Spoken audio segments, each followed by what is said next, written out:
Dentro da nossa avaliação foi uma proposta leve ainda, certamente dentro do Congresso vai sofrer algumas modificações, algumas emendas, mas igual você sempre fala, ontem eu estava lendo então um artigo do Instituto Liberal, é uma questão de matemática e não de ideologia.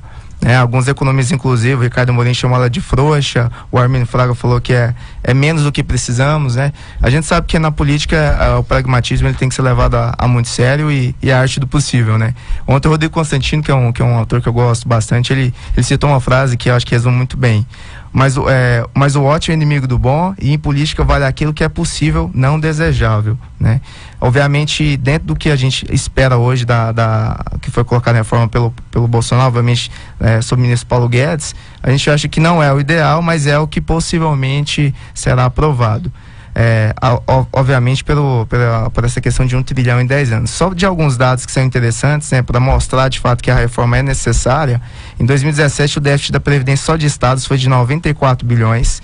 Quando você junta a Previdência Social, que inclui o Regimento Geral de Previdência e o Regime Próprio de Previdência Social, nós temos aí por volta de um déficit de 279,2 bilhões, que é equivalente a quase 4,1% do PIB, né? 30% desse, inclusive, déficit correspondente ao setor público federal. Então, nós vemos que é uma disparidade muito grande no setor público e no setor privado. No setor público, com teto acima de 20 mil, no setor privado, com teto no máximo de R$ 5.500. Então, essa disparidade é uma das situações mais importantes que o movimento vê, de tentar igualizar isso para, obviamente, evitar essas injustiças e essas incorreções que acontecem na Previdência ainda.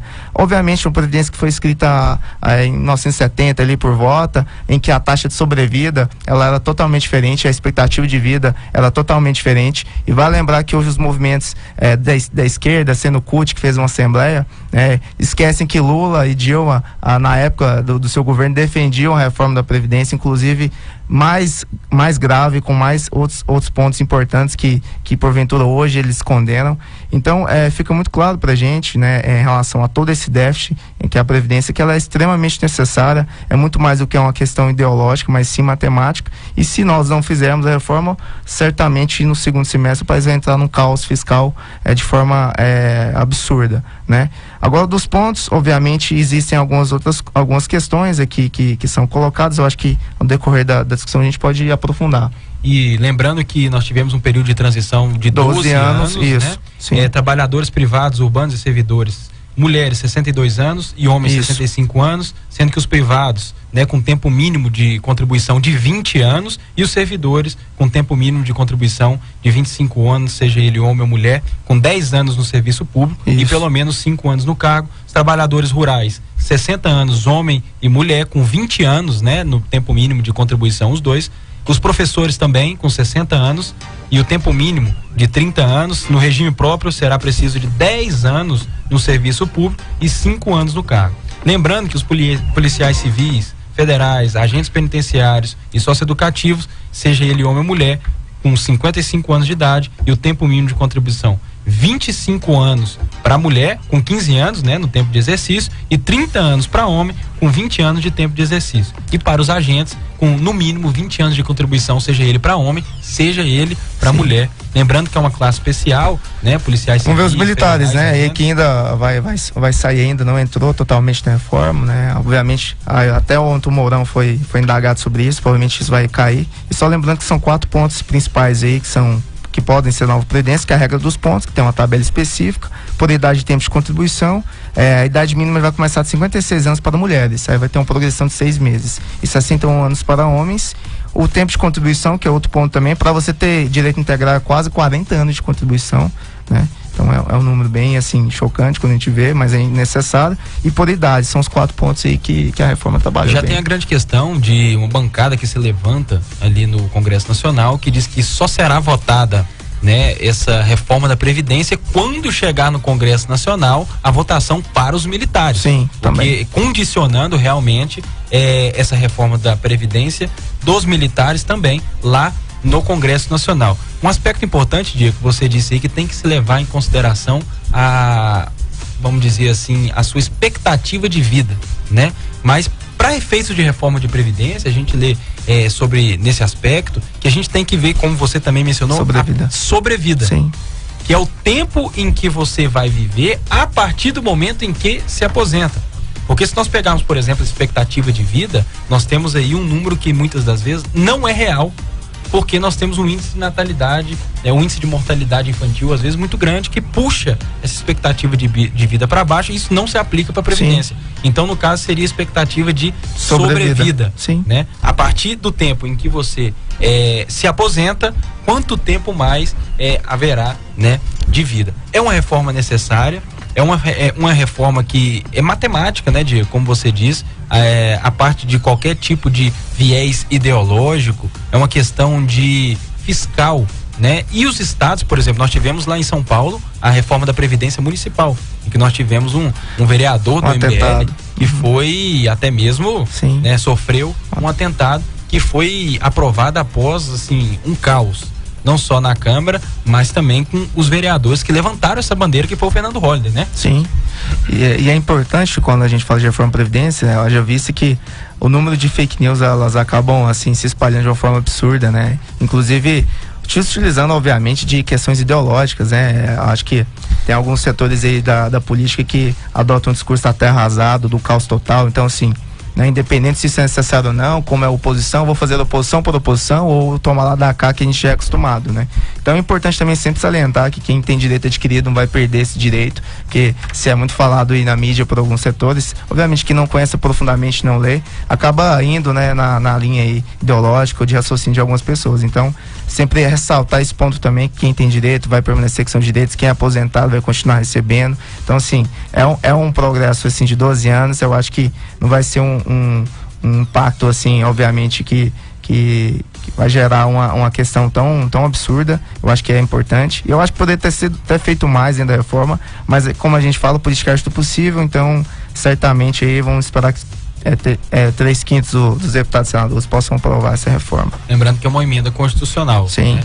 Essa emenda constitucional, nós temos uma Constituição rígida e formal, ou seja, para qualquer tipo de reforma, o poder constituinte reformador que nós temos, ela tem que passar por um processo mais dificultoso, porque nós temos ali, para o ouvinte, para você que nos ouve, no ápice do nosso ordenamento jurídico, a Constituição Federal, que o processo de mudança de uma Constituição Federal é muito diferente de uma lei ordinária, de uma lei complementar, ou seja, precisa desse quórum de 3/5, de passar nas duas casas, 2 turnos de votação, ou seja, um processo mais dificultoso, seja na Câmara e depois é enviado no Senado, caso não tenha nenhum tipo de emenda. Outra discussão interessante, na verdade, acho que vai ficar bem prolongando, obviamente, a despesa primária com a destinada a pagar a aposentadoria é interessante, e o que o Paulo Guedes de separar a previdência de assistência, que é outro ponto também que a gente pode até trabalhar. Mas alguns deputados aí, inclusive do Novo, o Van Hatten estava falando que eles vão brigar, inclusive, para unificar as idades. Então, alguns países do mundo, inclusive em alguns locais, a mulher ela aposenta depois do homem, né? Obviamente baseado em estatística de taxa de sobrevida. Então, a discussão que vai ser bem ainda levada a cabo lá no Congresso Nacional, eu acho que vai ter algumas emendas, sim, sem dúvida alguma, não vai sair integralmente como o Paulo Guedes colocou. Mas acho que a discussão ela vai ser bem salutada, acho que vai ser... E lembrando que até você mesmo disse aqui, você podia nos explicar o que vem a ser essa transição, que já até explicou aí, mas de uma maneira mais clara, o que seria essa transição de 12 anos? Sim, obviamente que é bem complexo quando a gente explicar em pouco tempo, né, que a reforma, obviamente, ela vai trabalhar nesses 4 pontos principais, né, lembrando que antigamente, como era anteriormente, era 70% da média de contribuição, mais 1% a cada ano, agora vai ser diferente, vai ser 60% da média dos salários, mais 2% para cada ano que exercer os 20 anos de contribuição. Então esse é outro ponto importante. Então, como dentro desse contexto nos cálculos, apenas com 40 anos de contribuição vão dar direito à aposentadoria integral. Então a gente tem que ter um pouco dessa noção. E há dentro dessa regra permanente que quem contribuir por mais de 40 anos poderá até ganhar mais de 100%, pode ultrapassar o teto, né? Lá na reforma, inclusive na minuta lá, dessa regra dos pontos, tem todo um processo de transição que é medido por pontuações. Existe uma tabela lá que é colocada que a partir de 30 anos para mulheres e 35 anos para homens, dependendo do grau lá de pontuação que você preenche na tabela, você tem direito a receber. Lembrando que a partir dos 60 anos, mesmo que não está aposentado, ele tem direito a receber um valor de R$400, né? Isso é o outro ponto que é colocado. Outra questão, a mulher, né, nesse tempo de contribuição, ela pode iniciar a idade mínima de 56 anos e para homens de 61. A idade mínima, obviamente, de 30 para mulher, o mínimo é de 30 para mulheres e 35 para homens.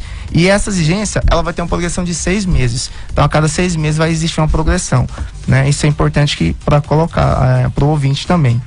E também o outro ponto que é colocado, que é o tempo de contribuição também, que é uma opção exclusiva para quem estiver no máximo 2 anos de se aposentar por tempo de contribuição. Nesse caso, o trabalhador pagará um pedágio de 50%. Então, o que significa isso? Para exemplificar, uma mulher com 28 anos de contribuição, por exemplo, teria de trabalhar mais 2 anos para se aposentar pela regra atual.